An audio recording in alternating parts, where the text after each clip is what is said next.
So today, Bill and I are going to be presenting on his 100-acre CRP and mainly kind of focusing on how he planted it and different management strategies he's gone through to keep it looking really diverse and what I would just describe as beautiful. So Bill is going to start us off with a brief history of the farm. Yeah, historically, the farm was in my wife's family.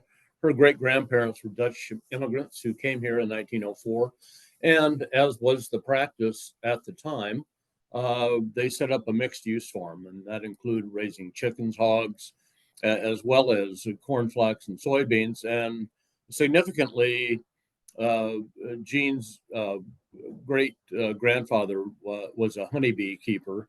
And not only did he have hives on the farm, but he also had hives elsewhere in Ida County. And it was a good thing he did, because that helped them make it through the Great Depression in the late 20s and early 30s. The farm was originally 400 acres, but now through inheritance and sales is now its current 160 acres. Terraces and dams were completed in the 50s and 60s, as was done, I think, throughout Ida County. And it then entered into the Conservation Reserve Program as a brome planting used for cattle grazing. And it has been in a continual CRP program of one sort or another since 1986. Currently, there's 100 acres eligible.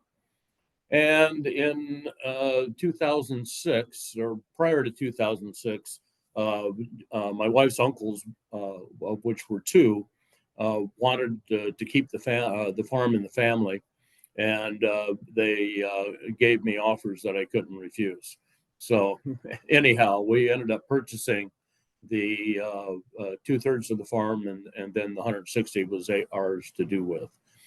We decided to undergo conversion of the brome to prairie in 2006, as I mentioned, and prior to that, the trees had to be removed, which, if they were not removed, would have disqualified the property from CRP. Okay, thank you. So this next slide is kind of just an overview layout of where the CRP is on Bill's farm. So you can kind of see that it's, a good chunk of the area, but the area that have permanent trees, the ponds and creeks, those sorts of areas weren't able to be enrolled in CRP, but the acres kind of total out to just about 100 there. So next is just a current photo of what the CRP looks like. So it's just filled with a lot of different native wildflowers and grasses, and it's just really well established over what's been just about 20 years. I mean, since 2006, just short of 20 years. So a lot of management has gone on in those years, but it's still looking pretty pristine. And we'll be going over kind of how Bill has kept it looking this way over time. So just to kind of start us off here, I just kind of want to go through some of the conservation goals that Bill had when he decided to make this switch. So originally it was just a brome CRP used for cattle grazing. So the question kind of is, why did he choose to reseed it to a native seeding or prairie? So one of the kind of first ones would be the corn suitability rating of the area, or the CSR2. Some of you may be familiar with this. If not, it's kind of just a general way that soil productivity is valued, and it's kind of just a potential too. So it's kind of just a rating to see how well or productive the soil might be for corn and soybean. So pretty much red and yellow areas are just pretty low suitability, not super productive. And then the blue to kind of green is like medium to very productive. So as you can see, the areas here enrolled in CRP, which, excluding the creeks and trees and stuff, are kind of either half or just mostly kind of in that low productivity zone. And that's because the site is pretty hilly. There's some eroded soils in some areas too. So that also kind of contributes to that. He also just wanted to control the erosion there. And by controlling the erosion, prevent runoff into the creeks and water sources to kind of get some clean water that would be good for fish. which then leads into recreation activities, which is one of the big reasons why Bill wanted to undergo this conversion, to kind of make really high quality wildlife habitat so he can enjoy that with his family and other friends. And then finally, he just wanted to establish a legacy. So I don't know if you have anything to add on that, Bill, but here's just a quick photo, kind of a comparison between Bill's farm and kind of a neighboring area. So it might be a little hard to see in the photo, but there is kind of like a noticeable drop in the grass or the grass height, as this is kind of a field that has never had anything like grass plantings or anything to control erosion. So you can just see by the amount of years that Bill's field has been in CRP, there's been a lot of erosion that's been prevented over time, as well as kind of just like a rut in the photo on the right there too that you can see. So just to give a basic rundown for any of you that might not have heard of the Conservation Reserve Program, but it is a voluntary USDA program that generally just has farmers basically enter into a contract that can be 10 to 15 years, where they turn some of their crop ground into just vegetative cover to kind of provide that erosion control and other wildlife benefits and that sort of thing. So some of the basic requirements, if you are interested in entering into this program or applying, would be to have owned the cropland for at least 1 year. It needs a cropping history. Right now on the current farm bill, that'd be 2012 to 2017. But I just want to say that could potentially be updated in the future, as we are kind of just on our last extension. The farm bill was just extended for another year till September. Right now, sign up for CRP is currently not open, but we are expecting it to open. I can't say for sure or not, but it probably will be opening sometime this year soon. But if you do apply and get into the program, you would then receive an annual payment that is up to $300 an acre, depending on your soil types, is how they calculate that. So I think the average, in my area anyway, is anywhere from like 240 to that 300 there. There's also other programs that kind of give one-time or like limited time payments. CRP is usually one of the best conservation options, and that's what Bill went through because he had that cropping history. But if you were just interested in doing some wildlife habitat on off land that doesn't have the corn or soybean, then you could look into some of the other programs I've listed there. So yeah, I'm a farm bill biologist, and I am hired by Pheasants Forever, but I work at the local USDA offices, and this is kind of one of the things we help people with. We help landowners identify what conservation practice would fit best for them, and we can also help plan out your wildlife projects. So just feel free to go into your local office just to see if your land would fit the requirements, and also just to have us point you in the right direction for whatever you're looking to do out there. So just very briefly, this is a map of our current staff that we have in Iowa. We are looking to hire a lot more people and kind of color up the map a little bit. That's all the yellow squares there. But my area is the green Ida, Sac, Crawford, and Carroll area. So I just started pretty much last January. So recently it's been my 1-year anniversary working in this job. And so yeah, I would also just a little shout out to Stephanie Nelson as well. She has done a lot of other PFI presentations in the past, and she's really great at, I mentioned the corn suitability rating. She can compare the price or, your yield amounts to see where it'd actually be most profitable to kind of put in that CRP and get that stable annual payment versus cropping. So the practice that Bill went into and is currently still in for his brome conversion and CRP would be something called a gaining ground practice. So that's under the State Acres for Wildlife Enhancements, and it's pretty much a practice that is meant to benefit grassland birds for wildlife. And the reason why is because we have a lot of different really cool native Iowa grassland birds, such as the dig thistle, that you probably hear them and see them all over the place. That's kind of the top photo I have there, where it's seen on a wild white indigo. And we also have, sedge wrens and other birds who like really dense tall grass cover. And then we have birds that like kind of bare ground, short grass cover, horned lark, upland sandpiper. So this program is kind of just requiring landowners to have at least 2 different cover types or more.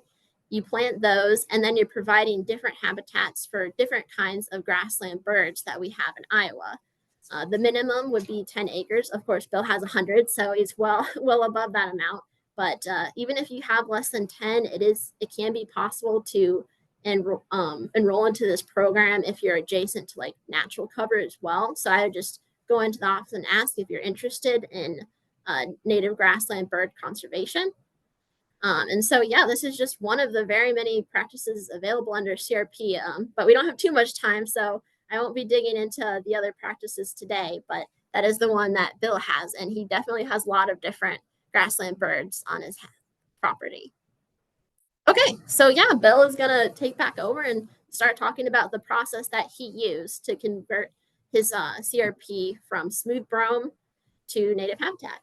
Okay, before we get into the meat of this slide, I'd just like to mention that prior to instituting the Carl Kurtz method, and I'll be going into what that is here shortly, but there were hundreds of trees on the property, and kind of a dismaying sight to see, but those were removed by my brother-in-law over a period of 3 months or so prior to the fall of 2006. I'd like to put a plug in also for Carl Kurtz, who has a book on second edition book on prairie reconstruction, and I think anybody who's at all interested in doing any type of prairie reconstruction, be it a full reconstruction such as we've done, or whether it's filter strips or field edges, it would be wise to invest in this book. It's a short 60-page manual. It's easily read in 2 or 3 hours.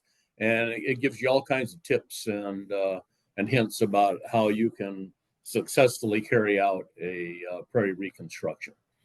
So in any event, I call it the Carl Kurtz method, and he has several different ways of going about things that he talks about in his book. But this would be for a farm that has previous vegetation, such as the brome, and that was on our farm. And you start out in August and September and you mow, which can be interesting given the number of gopher mounds that you may encounter on your property. But in any event, you mow, you wait for regrowth, and then you apply anywhere from 2 to 4 quarts of glyphosate per acre. And Carl Kurtz recommends 4 quarts per acre. However, the individuals, I used what is now Nutrien at the time to spray, and they applied 2 quarts. You can also add 2,4-D to your herbicide mix if you have known invasive broadleaf species such as perennials like Canadian thistle. After the herbicide application, you then do a shallow disc, and I can't stress enough that you shouldn't go beyond 5 inches or so. If you go beyond 5 inches in your disking process, you're going to encourage all kinds of seeds from past years that are in the soil bank to be brought into the germination zone, and then you'll have more problems than you'd like to deal with. But any event, follow the shallow disking. Then you can use a tooth harrow. Actually, what we found to be the best thing to kind of level the soil off was an old metal bed frame that we pulled behind an ATV, and that seemed to break up the clods and from the disking and provide a smooth seed bed. We favor broadcast seeding. Broadcast seeding gives the best chance for a diverse forb and grass mixture following germination. And we also seeded in the fall. Many forb seeds require a cold, wet stratification in order to germinate. And we thought this approach would give us the most diversity. Following the broadcast seeding, then you apply a cultipacker, and the cultipacking is necessary for good seed to soil contact, and it'll enhance your germination rate and makes a big difference in how quickly your prairie restoration gets started.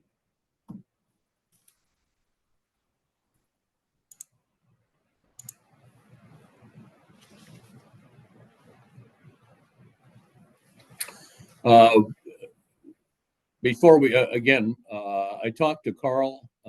We planned a trip, got a hold of him. He has an acreage that he has converted, a family farm that he converted to a prairie reconstruction some time ago.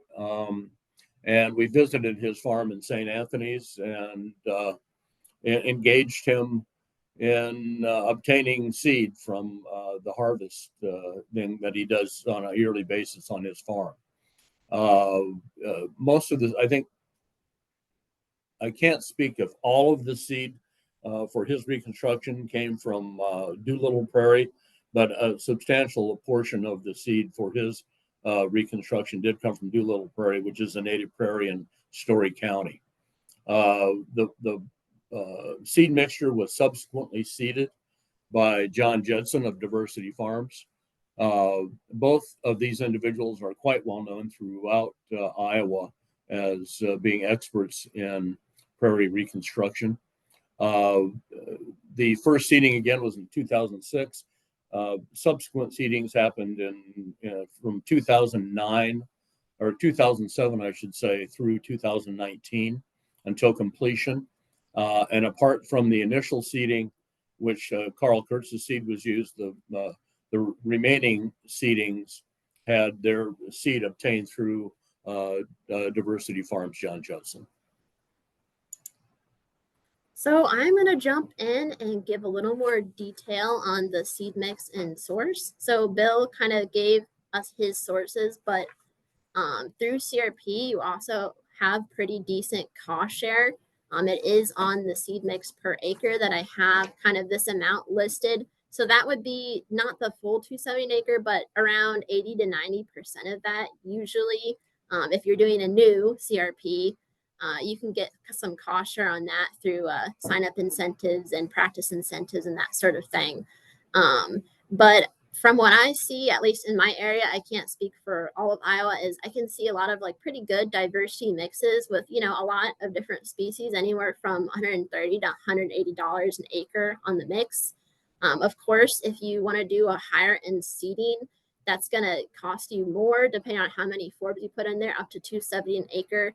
And that's usually if you do, what I recommend would be a 20-20 mix, which is pretty much half wildflower seed and half native grass seed, just to kind of get more of that wildflower component. Like when you look back at the photo of Bill's CRP today, if you do kind of a mix with a lot of tall grass seed or a lot of grass seed, you can end up getting more grasses than wildflowers. So usually looking at more of that 20-20 mix there. I also want to mention that before you purchase, or as you're kind of looking around at different vendors that might be in your area, you will also want to take into account that pre-made mixes, which a lot of them might have that available. They might not have all the species suited to your site soil type. So you'll want to make sure you know what kind of soils you have.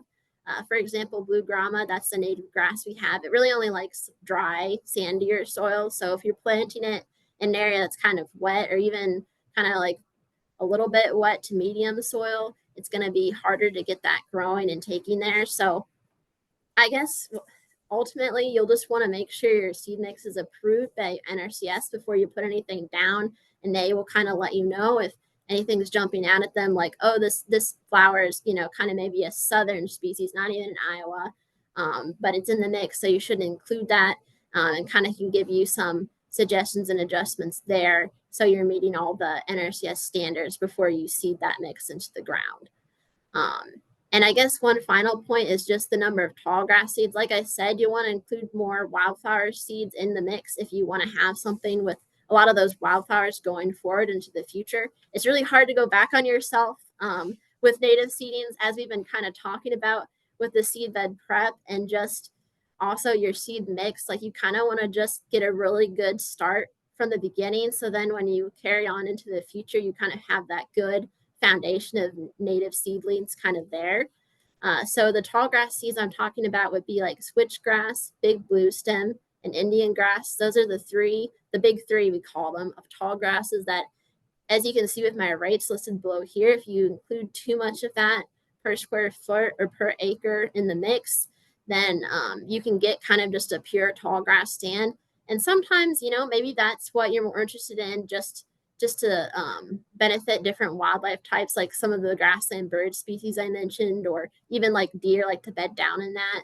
But just for the site that we're talking about today, which is a diverse reconstruction with a lot of wildflowers, you're going to want to try to hold back on the amount of tall grass seed you have in that mix there. So yeah, I guess you can stop in at your local USDA office to get a local seed vendor list. And pretty much anyone who is in your area who wants to be on the list and they're kind of selling seed will be on it. So you can find that there, and also save all your seed tags and receipts so you can still get reimbursed later. So next we're going into the establishment phase. So we've prepped the seed bed, we've got the mix, we've got it seeded, and now you're just waiting for it to grow and come up. So pretty much the main thing for these first two, sometimes even into the third year, is just mowing during the growing season. Every time your weeds start coming up, and they'll grow, way faster than your prairie seedlings, your annual weeds, that sort of thing. They'll get huge and bushy and seed out, and they'll kind of, take away sunlight from your seedlings, and, also take up water from the root system. So you're going to want to mow it to 4 inches the first time when those weeds get to about knee height, and then to 6 inches furthermore when they get to knee height or above throughout the growing season, and usually into the second growing season as well. So this is kind of a really important step in the process, just to keep those weeds at bay and allow your natives to kind of grow in. And over time, they are perennials, so they'll generally overtake the weeds. I also would just emphasize just to not spray anything. Really avoid spraying in these first few years of establishment, because sometimes there's weeds that you don't have to worry about. I'm thinking of a couple would be foxtail, mare's tail. They might look bad at first, but that's really just because when you kind of get that bare ground to seed onto, they're kind of like early successional weeds that kind of just come in mass. But once you get that perennial vegetation growing in strong, you really won't be noticing them as much year 3 to 5. And that really is when you should be able to kind of see if your native seeding has, been successful kind of. And I know there's kind of a wait period between that. Like I've heard people say that it might look a little ugly the first few years, and I would agree with that. It might not look perfect the first few years, but just keep mowing it.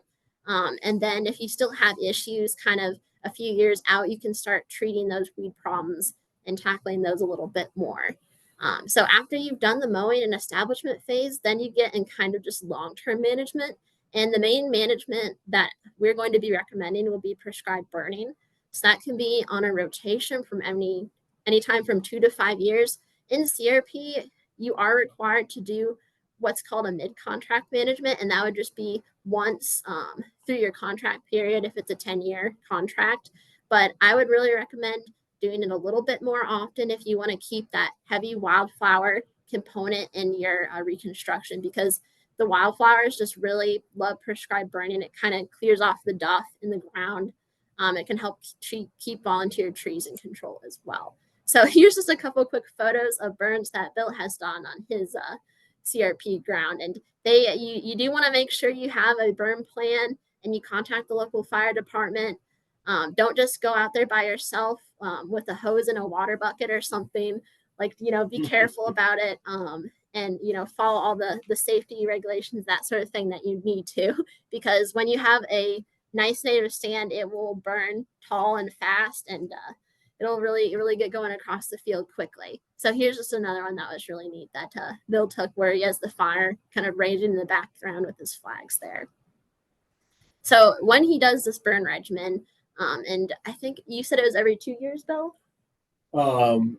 Yes, so there are, and I must say there are a whole host of different recommendations. There are some people that say you should burn every year for the first 10 years. Now, we didn't not follow that particular advice.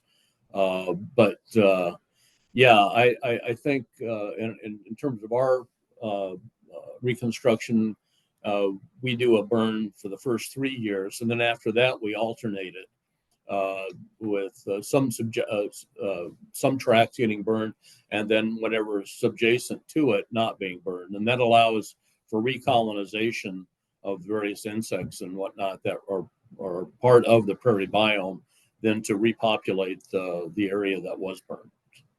Thank you. And yeah, burning kind of that mid-spring, like the nesting season for CRP is May 15th. So maybe try before that, just like April or just super early May, because sometimes help hit brome too, since this was a brome conversion. So just when the brome starts greening up and growing out of the ground, it does that before your native prairie starts coming out of the ground. So just trying to hit that narrow window when the brome is greened up and trying to set that back with a burn, and then letting your prairie kind of grow up and take that over is probably one of the reasons why this conversion was also so successful.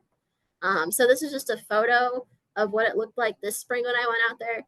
And by doing that burn regimen, you can see that there's a lot of space between each of the plants. There's some bare ground there. You don't have a lot of duff kind of covering over the ground. Yeah, I would like to add, if you've never seen prairie come back from a burn, it is the most amazing process. You go from a black field and you go, oh no, what have I done? And within 6 weeks, it's just bursting with new life. It's just an amazing process to see happen.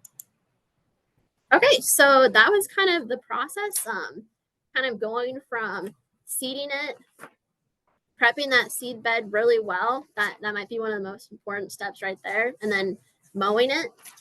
And then finally moving on to long-term maintenance or management strategies. And that will include the treatment of problematic weeds, other invasives when necessary. And Bill does have a story or two about some of the things he's seen out there. So that's going to be our next segment of the talk, talking about how he tackled some of the weed issues and other problems that he saw on the site. Okay, I guess this part of the talk is the pain in the rear part of the talk. And like most things, you just can't do one thing and expect it to work out. There's are always ongoing maintenance issues that one has to deal with. First of all, it should be noted that between May 15th and August 1st, you are not allowed to do major weed kind of control procedures. And that would include, large scale mowing and certainly prescribed burning. All those things would interfere with the nesting season. General herbicide application would also not be appropriate during the May 15th to August 1st interval. However, I think select, just spot herbicide application are still fine as long as you don't do a global application. And physical and mechanical removal, one can always, you aren't going to disturb nesting by going out and pulling, individual plants. So you just have to be prudent about what you do, and you should be fine. Troublemakers on the farm, right-hand column, top two are the worst, and we'll get into that in just a second. Bird's foot trefoil is generally, right now, it's just a roadside problem, which we can easily take care of by herbicide application. And also Queen Anne's lace, I've noticed several examples come up, but they can be controlled either by pulling individual plants, mowing, or herbicide application. Now, moving on to the major problems, sweet clover can be a major problem. It comes in two varieties, white and yellow. Yellow usually is the first bloomer, followed by white. They, for the most part, are biennials, such that the first year is vegetative growth and somewhat inconspicuous. You might not know it's there. But come second year, it has luxuriant growth. and will shade out and crowd out native prairie plants unless you take action. Now, it's a legume, and I must say that it's a marvelous nitrogen fixer. And that was one of its uses early on, is that in poor soils, early farmers would seed to this and let it grow for a year, and it would inject a considerable amount of nitrogen in the soil. But anyway, the individual plants can be taken care of by pulling. They have a single tap root, and as long as the soil is loose and it's rained recently, that's something you can do. But as the soil dries out, they can become very difficult to remove, and not something that I would recommend, or my back certainly would not recommend. But just to show you how, or to tell you how problematic these can be, we had 16 acres, one of our seeding, which was done in 2010 up on the northwest part of the property. And the following spring, we looked out, and we didn't see much in the way of prairie coming up. And what we did see was 16 acres of sweet clover. And obviously, it had been seeded in the past, and that seed was in the soil bank. And this goes back to our restoration process, and tilling was done, which was way too deep prior to seeding. Tilling, it went down to a depth of at least eight inches, and all that did was bring up the seed in the soil bank. And so the following spring, it was the field was completely sweet clover. It was not a very happy situation, but so we elected to see if we could take care of it by mowing. We mowed it for 2 seasons, and beginning the 3rd year, it still looked like sweet clover. And so we adopted a different strategy, and that strategy was to do wait till the fall to do a dormant mowing, and then to spray glyphosate globally during the dormant period, in which any prairie forbs that were there, or prairie grass, would be in a dormant stage, and they would not be affected. However, a sweet clover, they are present during that dormant phase, and can be sprayed and killed with glyphosate. We used Roundup in this particular case. And that was, I might add, one other thing there. We also drill seeded a mixture that was, I believe, provided to us by Pheasants Forever. That was successful. The following year, very little in the way of sweet clover, so that was a godsend, actually. Okay, crown vetch. I imagine all of you are familiar with crown vetch. Some people describe it as the kudzu of the north. It's was initially planted in roadsides to control erosion, which it does not do, and as far as I'm concerned, has no useful purpose in life. But in any event, it's very difficult to eradicate. And we have, as it is mentioned here, we have small patches that persist in 6 of our fields. And what I've been doing is going on crown vetch patrol in the spring, and spraying what I can, and spraying it individually as it comes up during the year.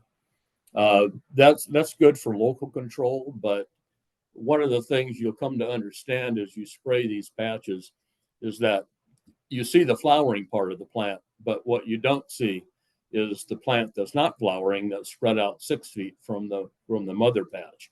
And then you get recurrence from those small patches that have not been able to be sprayed. You can do a dormant fall mowing and spraying, just like we did with our sweet clover. However, up to this point in time, we haven't utilized that on our farm.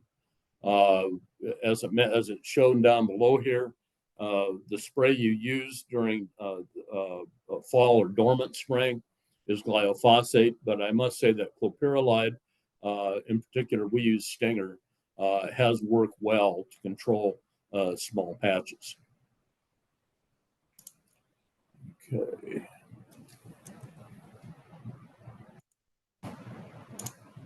It's not wanting to. Okay. There we go. Canada thistle. That can be a problem. On our farm, it has not been that much of a problem. We've had two small patches, or actually one small patch and one substantial patch that have come up. Interestingly enough, they weren't problems for the first few years, and that just shows why you need to have continual review of your property and take action when problems arise. The first patch that came up was in something we had sowed in 2007, and it wasn't for, I don't know, up until 2014 or so that all of a sudden we had a major patch of Canada thistle, which reared its ugly head. So what happened there? We chose to mow it, and then we did a follow-up in the fall and sprayed the rosettes, and that pretty much has taken care of that.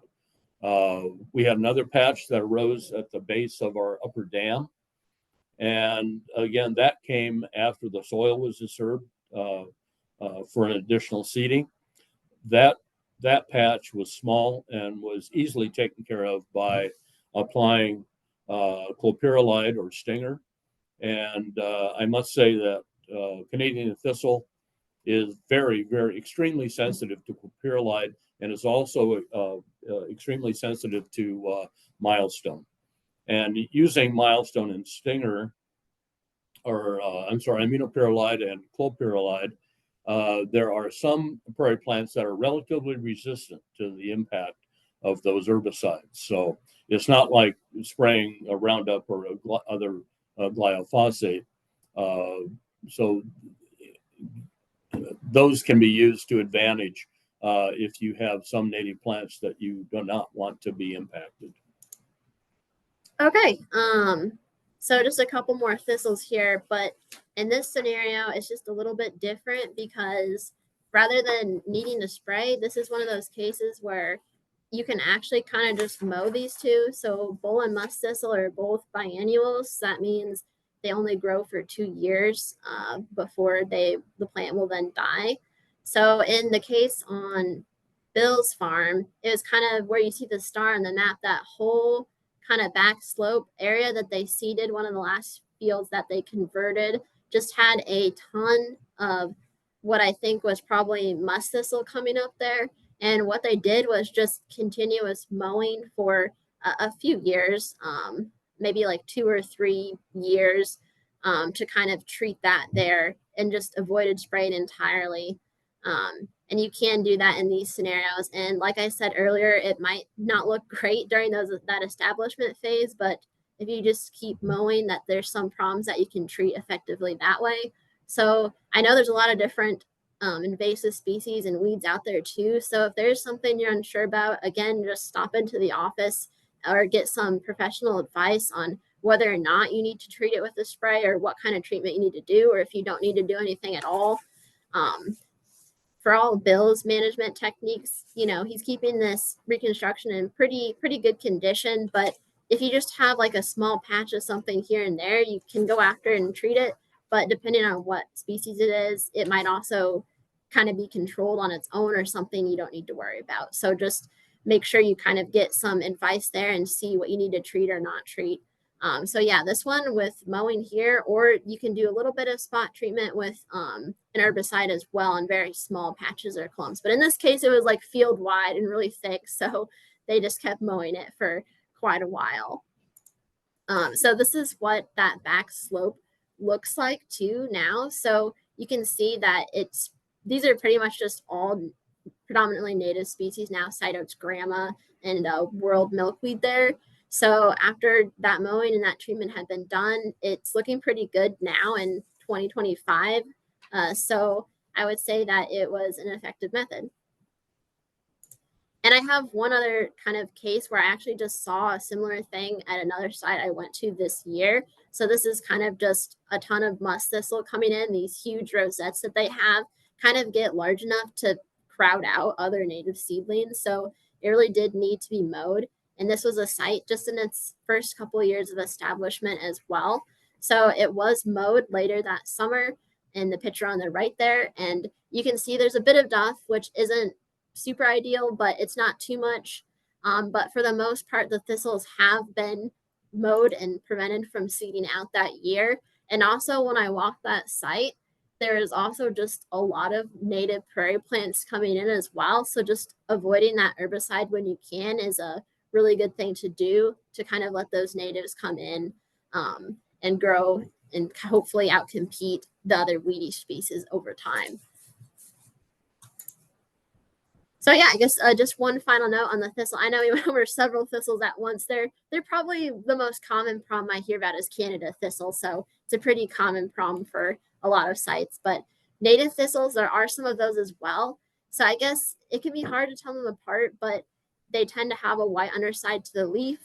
They usually won't be spreading as aggressively as, you know, the Canada that kind of makes a carpet and that sort of thing. And they also have quite a few wildlife benefits. Like their great finches love them, bumblebees love them. They're a host plant for some butterfly species. So if you do have some native thistles out there, I would recommend against treating them because they have some good wildlife benefits there. So the last invasive that we have is a tree. It's black locust, and Bill is gonna finish us out on this one. Yeah, black locust, it can be an initial problem, but it's readily taken care of. Well, I say readily. We had a large patch on one of our fields that we had to use or commandeer somebody or hire somebody with a bulldozer to take care of it. It's about a third of an acre. But several things you can do to take care of them. You can use mechanical removal, such as the bulldozer if you have a large patch. Most of what we have had, we've been able to cut and at ground level and then spray the stump with either a crossbow or apply a Tordon. Crossbow can also be applied to black locust as a foliar spray, and actually is quite effective for the what I call mother trees or trees bordering your prairie that are black locust. They can be girdled, but not only do they have to be girdled, but you have to apply either Tordon or crossbow to the girdled area, such that we can that they can be controlled. But again, initial problem, but can be readily controlled by various modalities. Okay. Other trees, eastern red cedar, they're not a problem. They can be if you let them go, but they're very sensitive to burning. I mean, one burn and they're done. And they also cutting them, they will not resprout. Whereas if you try to do that to black locust, you're going to have a problem. Other deciduous trees, there are various methods of taking care of them, as you can see here. However, the method we selected was to cut and at ground level and then stump treat. Okay, so that was kind of the management key points that we had. I guess late fall kind of herbicide on the native areas, and then tree and stump for the black locust. I know there's a lot of other invasive species out there, but we don't have too much time left, so we don't have time to run through every single one. But for the most part, just try to stick to prescribed burning for your main management method, and that will take care of a lot of the issues there. But if you do have other issues, and you don't always see these issues as well, sometimes if you do native seeding, they'll come in really well, and you won't always have to do a lot of these extra management techniques. But if you do see some of those issues, you may have to end up using that herbicide or mowing or those other sorts of management techniques that we've went over. Also through CRP, you don't have to do prescribed burning. There's other management methods, some of which I've listed kind of here in the bullets. So you can kind of maybe pause and read through those later or ask a question if you want to. But if you can't burn in that site or you want to do something else, you can. Burning is just the main one that we would recommend. So I guess just to circle back very quickly and kind of wrap up the talk. So we spent all this time seedbed prep, seeding it, managing it, still managing it now. So let's go into why it was worth it and kind of like the fruits of the labor of all the time Bill and many others have spent kind of maintaining his CRP tract. So some of the benefits first off would be reduced soil erosion and rebuilding the organic layer. And there's a nice photo of Yeah, that's myself on the left and my brother on the right with the adult beverage in his hand. But anyway, you can see what has happened. Prior to the us doing this project, there was no blue stem or Indian grass. And here you have, I think, a mixed Indian grass as well as primarily big 7 to 8 foot tall big blue stem. Also this if you're doing a project of this size, and it's also helpful to have some help. And I've between my relatives, including my father, my brother, my son, my brother-in-law, and neighbors such as Lauren Miller, we've been able to establish the prairie here. Improved water quality.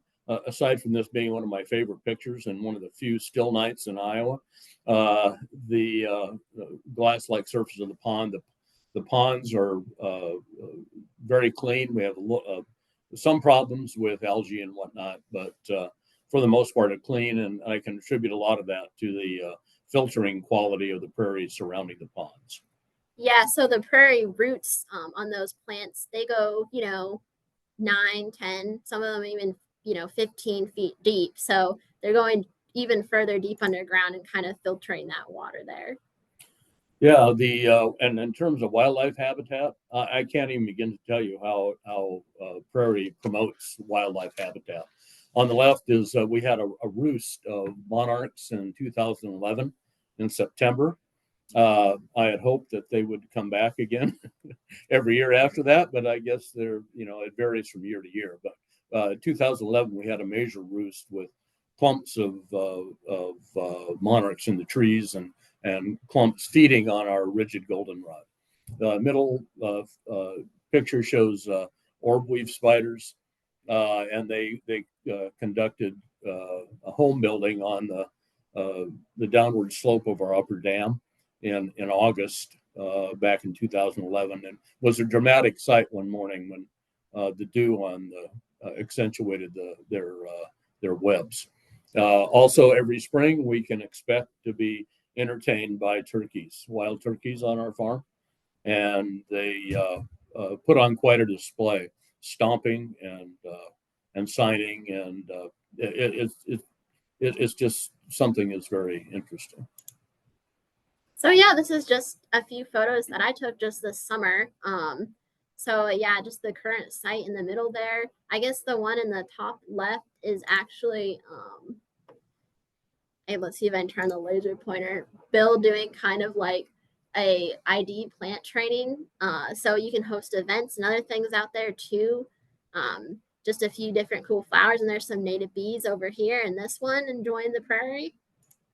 And here's just very briefly a species list of all the different species that he's planted and have come into the prairies. And a part of them here from pretty much this part of the list on down are maybe what we would call remnant species, or they came in kind of after the fact. So he did this reconstruction, and then these other wildflowers came in without even having been planted there. So that's really neat. They're kind of just maybe like some of the weeds that came up there in the seed bank. And when they did this reconstruction, some of them came back in as well. Okay, I think it's important to include young people in these kinds of projects. I first of all, just to acquaint them with the fact that this was the way the land used to be prior to farming. And which I don't think is common knowledge. I grew up in Alta, Iowa, and I didn't know anything about prairie. I mean, it just wasn't something that was taught. So I think it's beneficial to introduce younger people into this kind of project.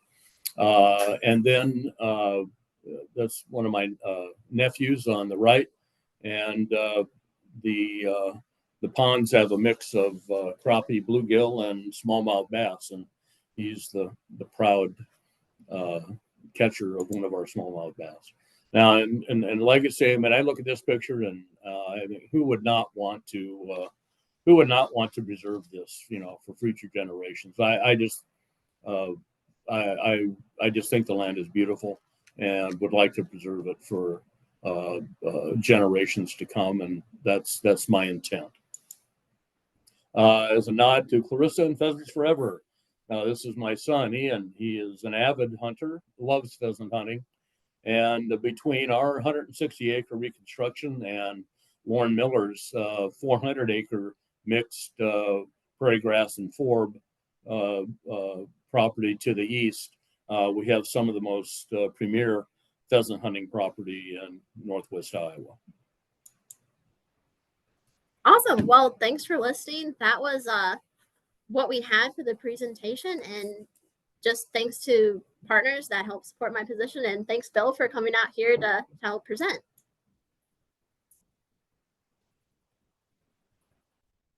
All right, thank you so much, Bill and Clarissa.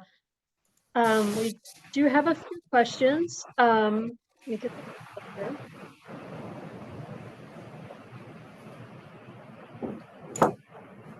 Okay, the first one I got, this is for either one of you, and we'll have about 10 minutes to answer questions, so I may not get to all of them, but I will certainly try.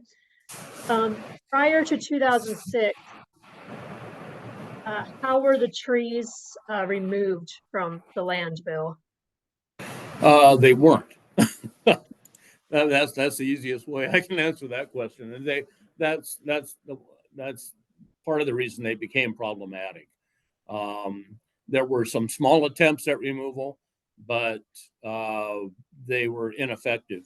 And part of the reason for doing the prairie was the fact that I knew it was going to be burned, and then that's an effective tool to deal with invasive trees on your prairie property. Okay. This could be for either one of you. How do you control Queen Anne's lace and perennial white clover in a reestablished prairie? There are several things you can do, and it kind of depends on the gravity of the problem. Queen Anne's lace, I mean, I see that more as a problem on the roadsides, although we do have it in several places on our farm. But the definitive way to do it is just to pull them. But if you have several of them, then I think localized mowing, since they are biennials, and if you mow them in the flowering stage, they are not going to recur. They are also sensitive to clopyralide or stinger, and I've used that as well. I will say that Queen Anne's lace, I usually don't see too big of an issue with it in some areas, but yeah, if you have a lot of it, you can work on treating it. But it's kind of an early successional species too, so it might come in from the roadside a little bit more if you're right adjacent to that. Yeah, and the sweet clover, that highly depends on how bad your infestation is. I mean, there's a variety of ways that you can do it. Roadside, I've used stinger to very good effect. But on the farm where we've had large patches, mowing has been our preferred method of control once it hits the flowering stage. All right, thank you. This was not a question, but I thought I'd read it out really quick. That someone wants you to know, Bill, that your prairie CRP is gorgeous and great conversion there. Thank you. Really quickly, can you talk about the differences between converting from a corn soybean field to a CRP field versus something that's like more like brome?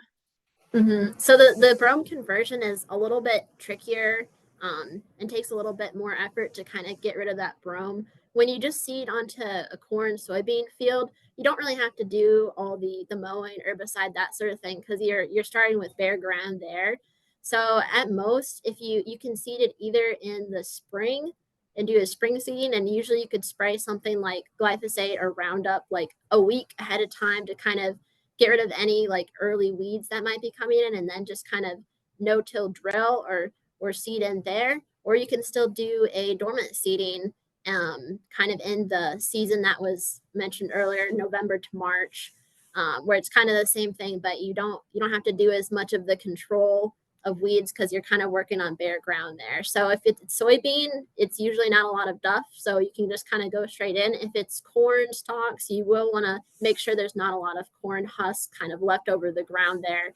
If there is, you might need to remove a little bit of the duff, but leaving just a little bit there won't do any harm as long as you have that seed to soil contact and kind of create that seed bed there.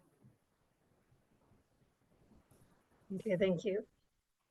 This one's a pretty quick one for Bill. You mentioned pulling weeds earlier in your presentation. Someone asked if you have any tips on pulling weeds that doesn't actually hurt your back. I wish I knew which ones fell into that category. The other thing, I know some individuals have had access to a larger labor force of young people.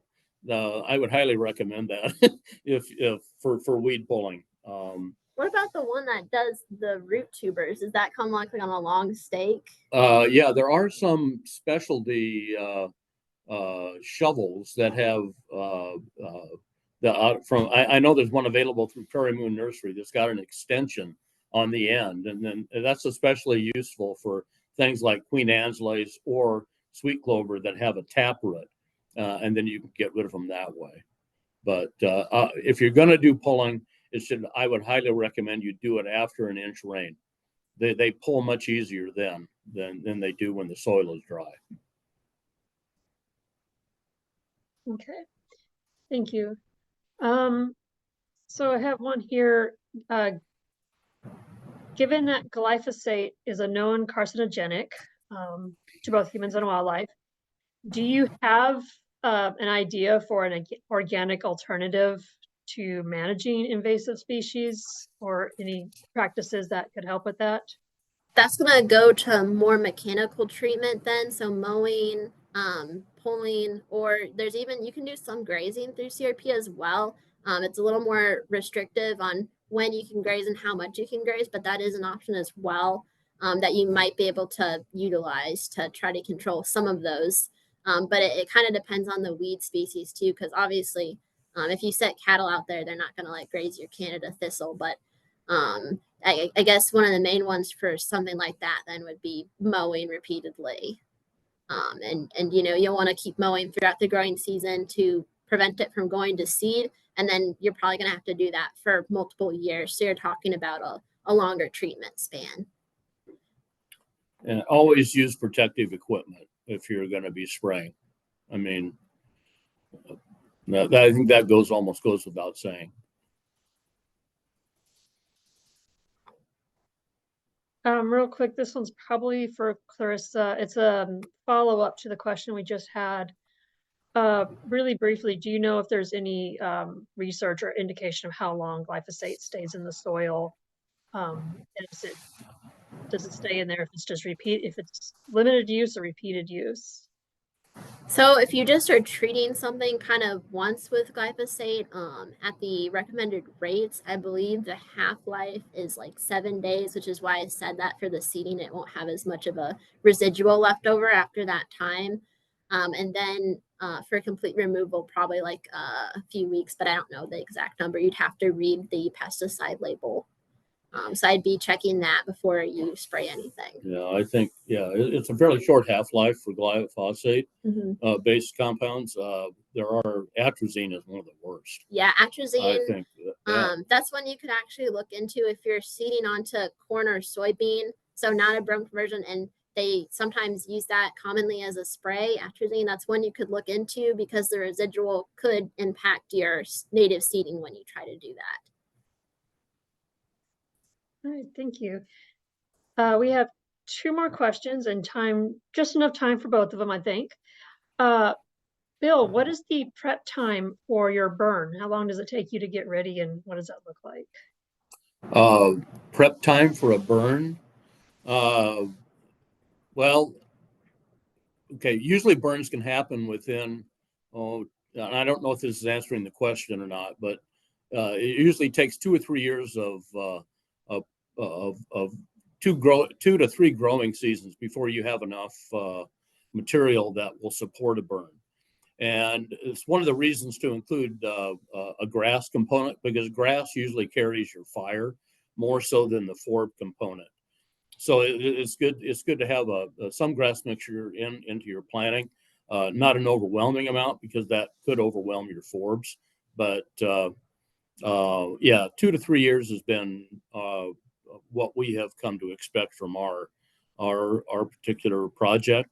And I must say that burning is absolutely positively necessary to maintain the integrity of your farm and to maintain the mixture of forbs to grasses. Without that, you don't burn, you're going to have a grass predominant restoration that is not optimal. Yep, and I will add the actual burn, when you conduct that, whether you hire it out or you do it yourself, it's usually going to take anywhere from a few hours to half a day to even longer, depending on how big of a site you're burning.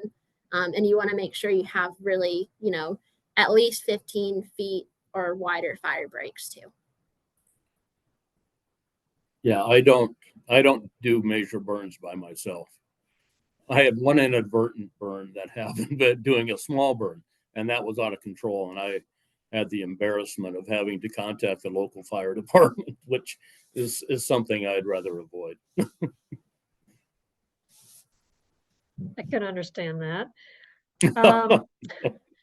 Last one. What do you think is the best way to treat reemergence or persistence of larger areas of cold season grasses? Cool season. So are you talking brome and reed canary grass? There's more than one cool season grass. So I'm assuming the individual probably just means the wide variety. So yeah, probably reed canary and brome. Reed canary is much harder to treat than brome, but kind of similar methods there, except usually reed canary is growing near water sources, so you'll have to use an herbicide that is aquatic safe as well. And the brome we kind of hit on for our presentation. If you have brome persisting after you've done your native seeding, just keep up with your prescribed burning like mid-April, like I talked about, to late May. Preferably when the brome is greening up and maybe even about to set some seed. That'd be a good time to kind of burn it there. If you've already seeded your natives, there's very limited options to get the brome back under control. You want a really good kill before you do your native seeding. So I'm not sure if that answers the question, but yeah, I think late season, or say late April burns before the prairie is starting to reestablish itself. Or regrow, that's a good way to, because brome comes up early, as everybody knows. Because it's a cool season grass. That's how they kind of grow earlier, and are kind of setting and dry and crispy earlier on in the fall too. And natives will last a bit longer, so they kind of have a slightly different growing cycle there. All right. Well, with that wraps up the questions. So I thank you both for coming in and sharing with us today. And thank you everyone else for attending. And don't forget to tune in next week for the next of the winter webinar series. Thank you, everybody. Yeah, thanks very much for having us. Yes.